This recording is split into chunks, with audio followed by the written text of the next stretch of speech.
Orange പൂച്ചകൾക്ക് തീർച്ചയായും ഒരു പ്രത്യേക ആകർഷണമുണ്ട്. അവയെ പലപ്പോഴും വ്യത്യസ്തമായി കണക്കാക്കുന്നതിന് നിരവധി കാരണങ്ങളുണ്ട്. ഇതിന് കാരണമായേക്കാവുന്ന ചില കാര്യങ്ങൾ ഇതാ. ജനിതകശാസ്ത്രം. ഓറഞ്ച് രോമത്തതിനുള്ള ജീൻ എക്സ് ക്രോമസോമിലാണ്. അതായത് ആൺപൂച്ചകൾ ഓറഞ്ച് നിറമാകാനുള്ള സാധ്യത കൂടുതലാണ്. അവയ്ക്ക് ജീനിന്റെ ഒരു പകർപ്പ് മാത്രമേ ആവശ്യമുള്ളൂ. പെൺപൂച്ചകൾക്ക് 2 എണ്ണം ആവശ്യമാണ്. ഇത് ഓറഞ്ച് നിറത്തിലുള്ള ആൺപൂച്ചകളെ പെൺപൂച്ചകളേക്കാൾ സാധാരണമാക്കും. വ്യക്തിത്വം. ഓറഞ്ച് നിറത്തിലുള്ള പൂച്ചകൾക്ക് വ്യത്യസ്ത വ്യക്തിത്വങ്ങളുണ്ടെന്ന് ചിലർ വിശ്വസിക്കുന്നു. പലപ്പോഴും അവയെ കൂടുതൽ വാത്സല്യമുള്ളതും കളിയായതും അല്പം വികൃതിയുള്ളതുമായി വിശേഷിപ്പിക്കുന്നു. തീർച്ചയായും പൂച്ചയിൽ നിന്ന് പൂച്ചയിലേക്ക് വ്യക്തിത്വം വ്യത്യാസപ്പെടുന്നു. പക്ഷേ ഓറഞ്ച് നിറത്തിലുള്ള പൂച്ചകൾക്ക് സാമൂഹികവും സൗഹൃദപരവുമായ പ്രശസ്തി ഉണ്ടെന്ന് തോന്നുന്നു.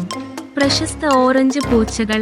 ഗാർഫീൽഡ് പോലുള്ള കഥാപാത്രങ്ങൾ, അല്ലെങ്കിൽ കാൽവിൻ, ഹോബ്സ് എന്നിവയിലെ ടൈഗർ പോലുള്ള ജനപ്രിയ പൂച്ചകൾ പോലും ഓറഞ്ച് പൂച്ചകൾ വിചിത്രവും അവിസ്മരണീയവുമാണെന്ന ആശയം ഉറപ്പിക്കാൻ സഹായിച്ചിട്ടുണ്ട്. അതുല്യമായ സ്വഭാവ സവിശേഷതകളുള്ള ഏതെങ്കിലും ഓറഞ്ച് പൂച്ചകളെ നിങ്ങൾ കണ്ടുമുട്ടിയിട്ടുണ്ടോ? അല്ലെങ്കിൽ നിങ്ങൾക്ക് ഒന്ന് ഉണ്ടോ?